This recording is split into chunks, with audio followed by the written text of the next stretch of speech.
എല്ലാ വിദ്യാർത്ഥികൾക്കും പുതിയൊരു വീഡിയോയിലേക്ക് സ്വാഗതം. ഈ വർഷത്തെ +1 വൊക്കേഷണൽ ഹയർ സെക്കൻഡറി സപ്ലിമെൻ്ററി അലോട്ട്മെൻറ്റിനായിട്ടുള്ള അപേക്ഷകൾ വിദ്യാർത്ഥികൾ ഇന്ന് വൈകുന്നേരം 4 മണിവരെ വൊക്കേഷണൽ ഹയർ സെക്കൻഡറി വെബ്സൈറ്റിലൂടെ അപേക്ഷ സമർപ്പിച്ചിട്ടുണ്ടാകും. അപ്പോൾ vhscap.kerala.gov.in എന്നുള്ള വെബ്സൈറ്റിലൂടെ വിദ്യാർത്ഥികൾ വേക്കൻസി ഉള്ള സ്കൂളുകളിലും വേക്കൻസി ഇല്ലാത്ത സ്കൂളുകളിലേക്കും നിങ്ങൾ ഓപ്ഷൻസ് വെച്ചിട്ടുണ്ടാവും. അപ്പോൾ അങ്ങനെയുള്ള വിദ്യാർത്ഥികൾ ചോദിക്കുന്ന പ്രധാനപ്പെട്ട കാര്യമാണ് vocational higher secondary supplementary allotment result എപ്പോഴാണ് പ്രസിദ്ധീകരിക്കുക എന്നുള്ളത്. അപ്പോൾ വിദ്യാർത്ഥികളുടെ വൊക്കേഷണൽ ഹയർ സെക്കൻഡറിയുടെ സപ്ലിമെൻ്ററി അലോട്ട്മെൻറ്റ് റിസൾട്ട് നാളെ രാത്രിയോടെ പ്രസിദ്ധീകരിക്കുന്നതായിരിക്കും. അതായത് ജൂൺ 1-ാം തീയതി രാത്രിയോടെ ആയിരിക്കും. അത് ഏകദേശം ഒരു 9 മണിയോടെ ആയിരിക്കും. അതായത് നാളെ രാത്രി 9 മണിയോടെ ആയിരിക്കും നിങ്ങളുടെ റിസൾട്ട് പ്രസിദ്ധീകരിക്കുക. അപ്പോൾ വിദ്യാർത്ഥികൾക്ക് എങ്ങനെ ഈ ഒരു അലോട്ട്മെൻറ്റ് പരിശോധിക്കാം എന്നുള്ള കാര്യം നമുക്ക് നോക്കാം.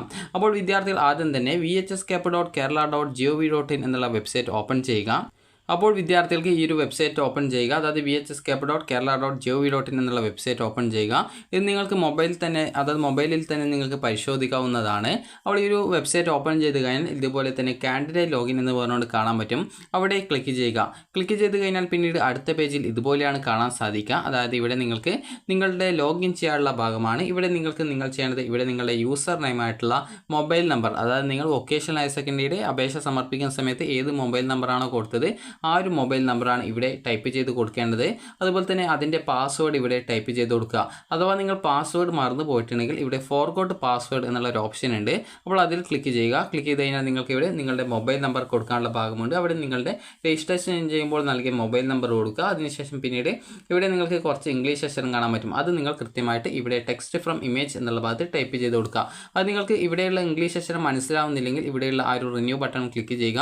അപ്പോൾ അതിൽ ക്ലിക്ക് ചെയ്യുന്ന സമയത്ത് ആ ഒരു ഇംഗ്ലീഷ് അക്ഷരങ്ങൾ ചേഞ്ച് ആയിട്ട് വരുന്നതാണ്. അപ്പോൾ നിങ്ങൾക്ക് എപ്പോഴാണോ അത് കൃത്യമായിട്ട് വായിക്കാനായിട്ട് മനസ്സിലാവുന്നത് അപ്പോൾ ആ ഒരു സമയത്ത് നിങ്ങൾ ആ ഒരു റിന്യൂ ബട്ടൺ ക്ലിക്ക് ചെയ്യുന്നത് നിർത്തുകയും അതിനുശേഷം നിങ്ങൾ കൃത്യമായിട്ട് നിങ്ങളുടെ അതായത് അവിടെ കാണുന്ന ആ ഒരു ഇംഗ്ലീഷ് അക്ഷരം കൃത്യമായിട്ട് ഇവിടെ ടൈപ്പ് ചെയ്ത് കൊടുക്കുകയുമാണ് ചെയ്യേണ്ടത്. അപ്പോൾ നിങ്ങൾ കൃത്യമായിട്ട് ഇവിടെ നിങ്ങൾക്ക് ഇപ്പോൾ നോക്കുന്ന സമയത്ത് കൃത്യമായിട്ട് ഏതാണ് അക്ഷരങ്ങൾ എന്നിവ മനസ്സിലാകുന്നുണ്ടാകും. അപ്പോൾ അത് കൃത്യമായിട്ട് ഇവിടെ ടൈപ്പ് ചെയ്ത് കൊടുക്കുക. അത് നിങ്ങൾ എന്താണോ സ്ക്രീനിൽ കാണുന്നത് അതാണ് ടൈപ്പ് ചെയ്ത് കൊടുക്കേണ്ടത്. അതിനുശേഷം വാലിഡേറ്റിൽ ക്ലിക്ക് ചെയ്യുക. അപ്പോൾ നിങ്ങളുടെ ഫോണിലേക്ക് ഒരു OTP വരും. അപ്പോൾ ആ ഒരു OTP കൃത്യമായിട്ട് അടുത്ത പേജിൽ സബ്മിറ്റ് ചെയ്യുക. സബ്മിറ്റ് ചെയ്ത് കഴിഞ്ഞാൽ പിന്നീട് അടുത്ത പേജിൽ നിങ്ങൾക്ക് പുതിയ പാസ്വേഡ് സെറ്റ് ചെയ്ത് കൊടുക്കാനുള്ള ഒരു ബോക്സ് വരും. അവിടെ നിങ്ങളുടെ പുതിയതായിട്ട് നിങ്ങൾ ഏത് പാസ്വേഡാണ് നിങ്ങൾ സെറ്റ് ചെയ്യാൻ ഉദ്ദേശിക്കുന്നത് ആ ഒരു പാസ്വേഡ് ടൈപ്പ് ചെയ്ത് കൊടുക്കുക. 2 പ്രാവശ്യം ടൈപ്പ് ചെയ്ത് കൊടുക്കണം. അതിനുശേഷം സേവ് അല്ലെങ്കിൽ സബ്മിറ്റ് ഓപ്ഷൻ കാണാൻ പറ്റും. അതിൽ ക്ലിക്ക് ചെയ്യുക. അതോടുകൂടി നിങ്ങളുടെ പാസ്വേഡ് സെറ്റായി, അതായത് പാസ്വേഡ് റീസെറ്റായി എന്ന് മനസ്സിലാക്കാം. അപ്പോൾ അതിനുശേഷം നിങ്ങൾ ചെയ്യേണ്ട കാര്യം ഇത്രമാത്രമാണ്. അതിനുശേഷം വീണ്ടും ഈ ഒരു ലോഗിൻ ചെയ്യാനുള്ള പേജിലേക്ക് വരിക. പിന്നീട് നിങ്ങളുടെ യൂസർ നെയിമായിട്ടുള്ള നിങ്ങളുടെ രജിസ്ട്രേഷൻ ചെയ്യുമ്പോൾ നൽകിയ മൊബൈൽ നമ്പർ ടൈപ്പ് ചെയ്ത് കൊടുക്കുക. അതിനുശേഷം പിന്നീട് നിങ്ങളുടെ പാസ്വേഡ് കൊടുക്കുക. അതിനുശേഷം ഇവിടെ കുറച്ച് ഇംഗ്ലീഷ് അക്ഷരം കാണാം. അത് എന്താണോ കൃത്യമായിട്ട് മനസ്സിലാവുന്നില്ലെങ്കിൽ റിന്യൂ ബട്ടൺ ക്ലിക്ക് ചെയ്യുക. അതിനുശേഷം ഇവിടെ കൃത്യമായിട്ട് മനസ്സിലാവുന്ന സമയത്ത് അത് ടൈപ്പ് ചെയ്ത് കൊടുക്കുക. അപ്പോൾ അങ്ങനെ ടൈപ്പ് ചെയ്ത് കൊടുത്തു കഴിഞ്ഞാൽ അത് ഇവിടെ റിന്യൂ ബട്ടൺ ക്ലിക്ക് ചെയ്യുന്ന സമയത്ത് അത് നിങ്ങൾക്ക് ഇവിടെ ചേഞ്ച് ആയിട്ട് വരുന്നത് കാണാൻ സാധിക്കും. അപ്പോൾ ഈ ഒരു രീതിയിൽ നിങ്ങൾക്ക് എപ്പോഴാണോ മനസ്സിലാവുന്നത് ആ ഒരു സമയത്ത് നിങ്ങൾക്ക് ആ ഒരു റിന്യൂ ബട്ടൺ ക്ലിക്ക് ചെയ്യുന്നത് നിർത്തിയിട്ട് നിങ്ങൾക്ക് അവിടെ ടെക്സ്റ്റ് ഫ്രം ഇമേജ് എന്നുള്ളത് ടൈപ്പ് ചെയ്ത് കൊടുക്കാവുന്നതാണ്. ഇനി വിദ്യാർത്ഥികൾ ചെയ്യേണ്ട പ്രധാനപ്പെട്ട കാര്യം എന്ന് പറയുന്നത് അതിനുശേഷം നിങ്ങൾ ലോഗിൻ ബട്ടൺ ക്ലിക്ക് ചെയ്യുക. ലോഗിൻ ബട്ടൺ ക്ലിക്ക് ചെയ്യുന്നതോടുകൂടി നിങ്ങൾക്ക് നിങ്ങളുടെ പ്രൊഫൈൽ പേജിലേക്ക് പോകുന്നതാണ്. അപ്പോൾ പ്രൊഫൈൽ പേജിൽ നിങ്ങൾ പോയി കഴിഞ്ഞാൽ നിങ്ങൾ ചെയ്യേണ്ടത് അവിടെ നിങ്ങൾക്ക് കാണാൻ പറ്റും അതായത് അലോട്ട്മെൻറ്റ് റിസൾട്ട് എന്നുള്ള ലിങ്ക് കാണാൻ പറ്റും. അതായത് സപ്ലിമെൻ്ററി അലോട്ട്മെൻറ്റ് റിസൾട്ട് അല്ലെങ്കിൽ അലോട്ട്മെൻറ്റ് ഡീറ്റെയിൽസ് എന്നുള്ളൊരു ഓപ്ഷൻ കാണാൻ പറ്റും. അപ്പോൾ നിങ്ങൾ ചെയ്യേണ്ടത് ആ ഒരു ലിങ്കിൽ ക്ലിക്ക് ചെയ്യുക. അപ്പോൾ അവിടെ കാണുന്ന ആ ഒരു ലിങ്കിൽ ക്ലിക്ക് ചെയ്ത് കഴിഞ്ഞാൽ പിന്നീട് അടുത്ത പേജിൽ നിങ്ങൾക്ക് കാണാൻ പറ്റും congratulations you have got allotment എന്ന് പറഞ്ഞുകൊണ്ട് കാണാൻ പറ്റും. അപ്പോൾ അങ്ങനെയെങ്കിൽ നിങ്ങൾക്ക് അലോട്ട്മെൻറ്റ് കിട്ടിയിട്ടുണ്ട് എന്ന് മനസ്സിലാക്കാം. അതേസമയം നിങ്ങൾക്ക് sorry you have no allotment എന്നാണ് കാണുന്നതെങ്കിൽ നിങ്ങൾക്ക് അലോട്ട്മെൻറ്റ് കിട്ടിയിട്ടില്ല എന്ന് മനസ്സിലാക്കാം. നിങ്ങൾക്ക് അലോട്ട്മെൻറ്റ് കിട്ടിയിട്ടില്ലെങ്കിലും കിട്ടിയിട്ടുണ്ടെങ്കിൽ നിങ്ങൾക്ക് നിങ്ങളുടെ ഓപ്ഷൻ വെച്ച ആ ഒരു സ്കൂളിലെ നിങ്ങളുടെ റാങ്കും അതുപോലെ തന്നെ ലാസ്റ്റ് റാങ്ക് നിങ്ങൾക്ക് മനസ്സിലാക്കാവുന്നതാണ്. അതുപോലെ തന്നെ വിദ്യാർത്ഥികൾക്ക് നിങ്ങൾക്ക് അലോട്ട്മെൻറ്റ് കിട്ടിയിട്ടുണ്ടെങ്കിൽ അവിടെ നിങ്ങൾക്ക് വ്യൂ അലോട്ട്മെൻറ്റ് ലെറ്റർ അല്ലെങ്കിൽ അലോട്ട്മെൻറ്റ് ഡീറ്റെയിൽസ് ഓപ്ഷൻ കാണാൻ പറ്റും. അതിൽ ക്ലിക്ക് ചെയ്യുക. നിങ്ങളുടെ അലോട്ട്മെൻറ്റ് ലെറ്റർ ഡൗൺലോഡ് ചെയ്തെടുക്കുക. അതിനുശേഷം നിങ്ങൾക്ക് അലോട്ട്മെൻറ്റ് ഏത് സ്കൂളിൽ ഏത് കോഴ്സിനാണോ കിട്ടിയത് ആ ഒരു സ്കൂളിൽ പോയിട്ട് നിങ്ങൾക്ക് അഡ്മിഷൻ നേടാവുന്നതാണ്. അലോട്ട്മെൻറ്റ് കിട്ടാതെ വിദ്യാർത്ഥികൾ പേടിക്കേണ്ട ആവശ്യമൊന്നുമില്ല. സെക്കൻഡ് സപ്ലിമെൻ്ററി അലോട്ട്മെൻറ്റിലേക്ക് നിങ്ങളെ പരിഗണിക്കും.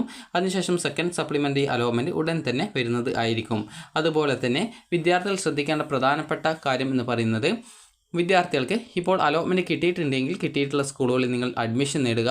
കാരണം ഈ ഒരു ഫസ്റ്റ് സപ്ലിമെൻ്ററി അലോട്ട്മെൻറ്റിന് ശേഷം വൊക്കേഷണൽ ഹയർ സെക്കൻഡറിയിൽ ട്രാൻസ്ഫർ അലോട്ട്മെൻറ്റ് ഉണ്ടായിരിക്കും. അത് സെക്കൻഡ് ട്രാൻസ്ഫർ ഉണ്ടാവും. സാധാരണ വൊക്കേഷണൽ ഹയർ സെക്കൻഡറിയിൽ 3 ട്രാൻസ്ഫറാണ് ഉണ്ടാവാറുള്ളത്.